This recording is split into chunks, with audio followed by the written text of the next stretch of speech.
किसी भी टॉपिक या मामले के बारे में लोगों के एक ग्रोह के मुत्तफिका आइडियाज़ या ओपिनियंस को स्कूल ऑफ थॉट या अप्रोच कहते हैं। और तकरीबन हर स्कूल ऑफ थॉट का एक लीडिंग फिगर यानी फाउंडर होता है। मिसाल के तौर पर पॉलिटिकल सिस्टम में मुख्तलिफ पॉलिटिकल पार्टीज और हर पॉलिटिकल पार्टी का एक फाउंडर।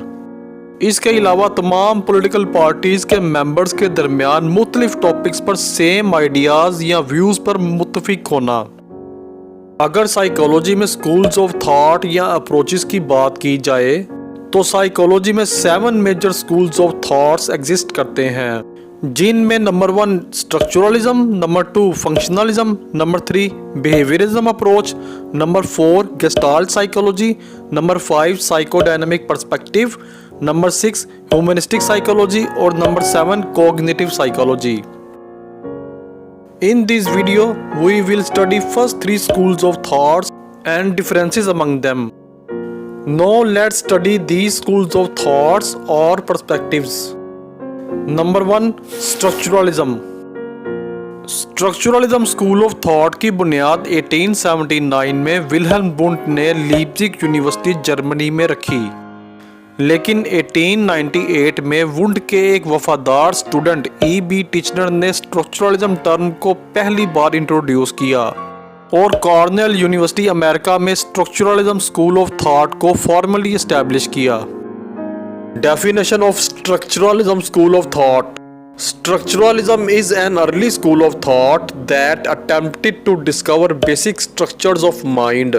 यानी स्ट्रक्चरलिज्म एक अर्ली स्कूल ऑफ थॉट है जिसने माइंड यानी मेंटल प्रोसेसेस के बुनियादी स्ट्रक्चर्स को जानने की कोशिश की। और इस सिलसिले में स्ट्रक्चरलिस्ट ने जिन मेंटल प्रोसेसेस को स्टडी किया उनमें सेंसेशन और परसेप्शन शामिल थे, क्योंकि इन मेंटल प्रोसेसेस को उनके बुनियादी एलिमेंट्स यानी बुनियादी स्ट्रक्चर्स में तोड़ना निस्बतन आसान था। स्ट्रक्चरलिज्म स्कूल ऑफ थॉट ने माइंड के बेसिक स्ट्रक्चर्स को स्टडी करने के साथ साथ ये भी जानने की कोशिश की कि मेंटल स्ट्रक्चर्स किस तरह आपस में ऑर्गेनाइज होते हैं और इनका आपस में किस नौइयत का रिलेशनशिप होता है। इसी सिलसिले में वुंट ने 1879 में लीप्जिग लेबोरेटरी में इंट्रोस्पेक्शन मेथड का तरीका इस्तेमाल किया। इंट्रोस्पेक्शन का लिटरल मीनिंग लुकिंग इनवर्ड होता है, जिसका मतलब अपने थॉट्स, फीलिंग्स और सेंसेशंस को एग्जामिन करना होता है। इंट्रोस्पेक्शन मेथड में वुंट रिसर्च पार्टिसिपेंट्स को ट्रेंड करने के बाद उनके सामने लाइट को रिपीटेडली ऑन ऑफ करता या मेट्रोनोम के जरिए मुख्तलिफ किस्म की साउंड्स को पैदा करने के बाद पार्टिसिपेंट से लाइट या साउंड से पैदा होने वाली सेंसेशंस और फीलिंग्स की नौइयत के बारे में पूछता। इंट्रोस्पेक्शन के इस्तेमाल से वुंट इस नतीजे पर पहुंचा कि तमाम सेंसेशंस के 2 बुनियादी एलिमेंट्स होते हैं, जिनमें सेंसेशन के साथ उसकी क्वालिटी और इंटेंसिटी शामिल होते हैं। आसान अल्फाज में हर सेंसेशन के साथ उसकी क्वालिटी और इंटेंसिटी अटैच होती है। सेंसेशन की क्वालिटी से मुराद उस सेंसेशन की कोल्डनेस, हॉटनेस और कलर वगैरह, जबकि इंटेंसिटी से मुराद उस सेंसेशन की लाउडनेस और लाइटनेस वगैरह शामिल है। इसके अलावा इंट्रोस्पेक्शन के इस्तेमाल से वुंट ने यह कंक्लूड किया कि हर सेंसेशन के साथ मुख्तलिफ किस्म की फीलिंग्स भी अटैच होती हैं, और वुंट इस नतीजे पर कुछ इस तरह पहुंचा कि जब भी वो मेट्रोनोम से मुख्तलिफ किस्म की साउंड्स यानी मुख्तलिफ किस्म की सेंसेशंस पैदा करता तो हर मुख्तलिफ साउंड सेंसेशन के साथ मुख्तलिफ फीलिंग्स भी पैदा होती। और इस बुनियाद पर वुंट ने try dimensional theory of feeling को प्रेजेंट किया, जिसमें वुंट ने फीलिंग्स को 3 ऑपोजिट डायमेंशंस में प्रेजेंट किया, जिनमें नंबर 1 डायमेंशन में एक्साइटमेंट के ऑपोजिट काल्मनेस, नंबर 2 डायमेंशन में प्लेजेंटनेस के ऑपोजिट अनप्लेजेंटनेस और नंबर 3 डायमेंशन में स्ट्रेन के ऑपोजिट रिलैक्सेशन। फिर 1898 में वुंट के स्टूडेंट एडवर्ड ब्रैडफोर्ड टिचनर ने इंट्रोस्पेक्शन का इस्तेमाल करके इमेजेस को भी स्टडी किया और माइंड के ऐसे पहलुओं को जानने की कोशिश की जिनको मजीद तकसीम करना बहुत ही मुश्किल था। बहरहाल टिचनर ने इंट्रोस्पेक्शन के इस्तेमाल से वुंड के सेंसेशन के एलिमेंट्स यानी क्वालिटी और इंटेंसिटी के साथ सेंसेशन की क्लियरनेस को भी ऐड कर दिया। अगर स्ट्रक्चरलिज्म स्कूल ऑफ थॉट की साइकोलॉजी में इन्फ्लुएंस की बात की जाए तो स्ट्रक्चरलिज्म स्कूल ऑफ थॉट ने सबसे पहले एक्सपेरिमेंटल साइकोलॉजी की बुनियाद रखी। Now let's study second school of thought in psychology, that is functionalism. Functionalism school of thought दरअसल स्ट्रक्चरलिज्म के रिएक्शन के तौर पर वजूद में आया और स्ट्रक्चरलिज्म स्कूल ऑफ थॉट के खिलाफ खतरे की घंटी बजाई। फंक्शनलिज्म स्कूल ऑफ थॉट को एक ब्रिलियंट अमेरिकन स्कॉलर और साइकोलॉजिस्ट विलियम जेम्स ने 1890 में प्रेजेंट किया। विलियम जेम्स चार्ल्स डार्विन की थ्योरी ऑफ एवोल्यूशन से बहुत ज़्यादा इंस्पायर्ड था, जिसके मुताबिक जानदारों की वो तमाम फिजिकल फीचर्स यानी जिस्मानी खसूसियात जो कि उनको एनवायरनमेंट में अडॉप्ट यानी एडजस्ट करने में मदद करती हैं, वो फीचर्स एवोल्यूशनरी प्रोसेस में कंटिन्यू रहती हैं। दूसरे अल्फाज में ऐसी फिजिकल फीचर्स एक नस्ल से अगली नस्ल में मुंतकिल हो जाती हैं। इसी तरह जेम्स ने ये जानने की कोशिश की कि किस तरह हमारे मेंटल प्रोसेसेस, हैबिट्स और एक्शंस हमें एनवायरनमेंट में अडॉप्ट यानी एडजस्ट करने में मदद करते हैं। लिहाजा जेम्स ने इस पॉइंट की बुनियाद पर यह दलाइल दिए कि स्ट्रक्चरलिस्ट का फोकस सिर्फ और सिर्फ इनसाइड माइंड था, जिसमें सिर्फ माइंड के स्ट्रक्चर्स को तलाश किया जा रहा था, जबकि इसके बरक्स जेम्स और कुछ दूसरे फंक्शनलिस्ट ने माइंड के फंक्शंस पर कुछ इस कॉन्टेक्स्ट में फोकस किया कि किस तरह हमारा माइंड हमें एनवायरनमेंट में एडजस्ट यानी अडॉप्ट करने में मदद करता है। जेम्स का कहना था कि स्ट्रक्चरलिस्ट ने माइंड की रियल नेचर को कुछ इस सेंस में मिस कर दिया कि माइंड एक कंटिन्यूअस फ्लो ऑफ थॉट्स यानी सोचों का एक मुस्तकिल बहाव होता है। लिहाजा जेम्स के मुताबिक स्ट्रक्चरलिस्ट माइंड को उसके बुनियादी स्ट्रक्चर्स में एनालिसिस करने से इस कंटिन्यूअस फ्लो ऑफ थॉट में स्टैटिक पॉइंट्स यानी स्ट्रक्चर्स को तलाश करने की कोशिश कर रहे थे, जिनको रियल लाइफ में अप्लाई नहीं किया जा सकता था। जेम्स ने दलाइल दिए कि माइंड एनवायरनमेंट से मौसूल होने वाली इंफॉर्मेशन के कांस्टेंट फ्लो के रद्द अमल की वजह से मुस्तकिल तौर पर चेंज और अडॉप्ट करता है, और जेम्स ने इस प्रोसेस को स्ट्रीम ऑफ कॉन्शियसनेस का नाम दिया। मजीद ये कि जेम्स ने यह भी दलाइल दिए कि ये हमारा स्ट्रीम ऑफ कॉन्शियसनेस ही है जिसकी वजह से माइंड हमें पास्ट के मुतालिक सोचने, प्रेजेंट में एडजस्ट करने और फ्यूचर प्लानिंग के काबिल बनाता है। Now let's study definition of functionalism school of thought. Functionalism school of thought emphasized the interaction between mind and outside environment. यानी फंक्शनलिज्म स्कूल ऑफ थॉट ने माइंड और एनवायरनमेंट के दरमियान आपस में तामुल पर जोर दिया। Influence of functionalism school of thought in psychology.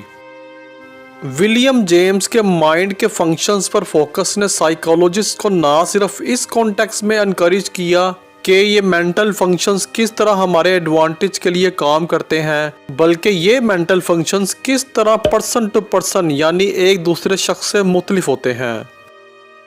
और इनमें से कुछ साइकोलॉजिस्ट ने लर्निंग, मेमोरी और कुछ दूसरे मेंटल प्रोसेसेस जिनका ताल्लुक इंटेलिजेंस से होता है, उनको इंडिविजुअल डिफरेंसेस की शक्ल में मेजर करना शुरू कर दिया, जिसके नतीजे में इन साइकोलॉजिस्ट ने स्कूल्स में एजुकेशनल प्रैक्टिसेस को इम्प्रूव करने के साथ साथ टीचर्स के साथ मिलकर उन स्टूडेंट्स के लिए ऐसे प्रोग्राम्स डिजाइन किए जिनको स्पेशल हेल्प की जरूरत होती। Now let's study third school of thought, that is behaviorism. Behaviorism school of thought ने 20वीं सदी के शुरू में स्ट्रक्चरलिज्म और फंक्शनलिज्म स्कूल ऑफ थॉट्स को चैलेंज किया और साइकोलॉजी में बिहेवियरिज्म अप्रोच को जेबी वाटसन ने लॉन्च किया। 1913 में वाटसन ने psychology as a behaviourist views it के नाम से एक लैंडमार्क पेपर पब्लिश किया, जिसमें वाटसन ने साइकोलॉजी को एक नई डायरेक्शन की तरफ मोड़ दिया।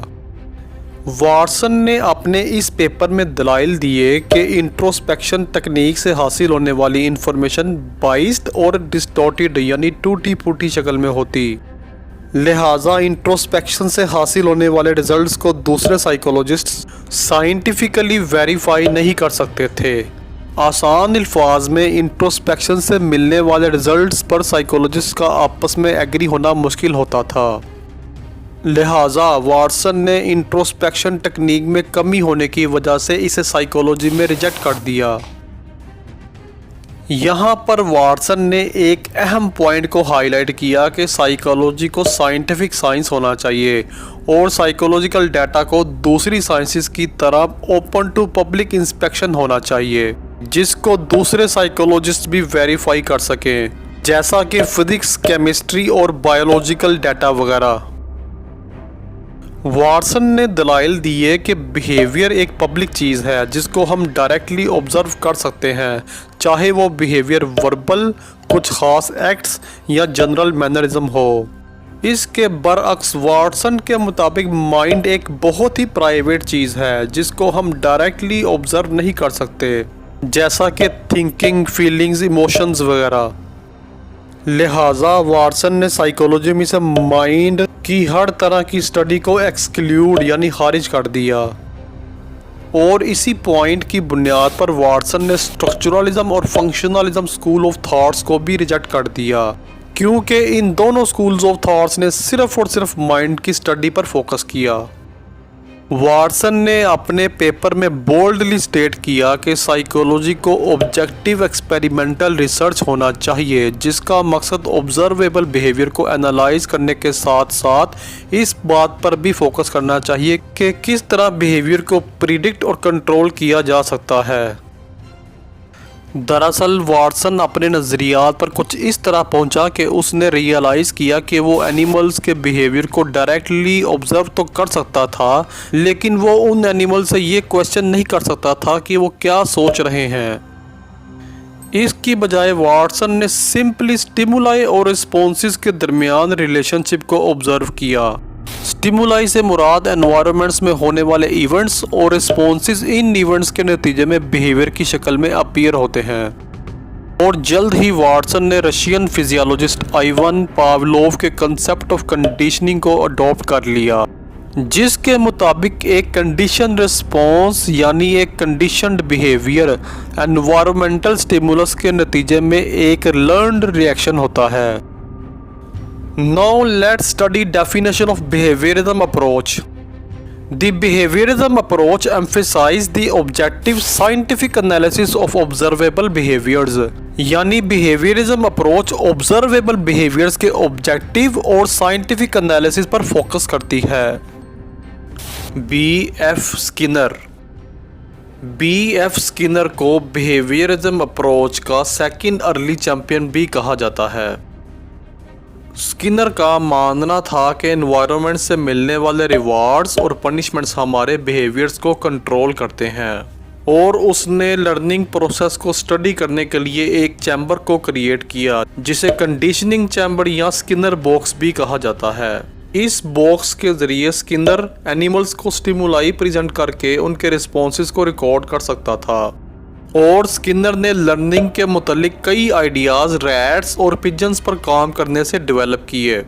मज़ीद ये कि स्किनर का मानना था कि लर्निंग के यही आइडियाज़ और लॉज ह्यूमंस पर भी अप्लाई होते हैं। इसके अलावा स्किनर का ये भी कहना था कि बिहेवियर को एक्सप्लेन करने के लिए मेंटल इवेंट्स जैसा कि थिंकिंग वगैरह की ज़रूरत नहीं होती। Influence of behaviourism approach. Behaviourism approach ने साइकोलॉजिस्ट की एक पूरी जनरेशन को मुतासिर किया, और 1940s, 50s और 60s में बिहेवियरिज्म अप्रोच ने पूरे अमेरिका में डोमिनेट किया।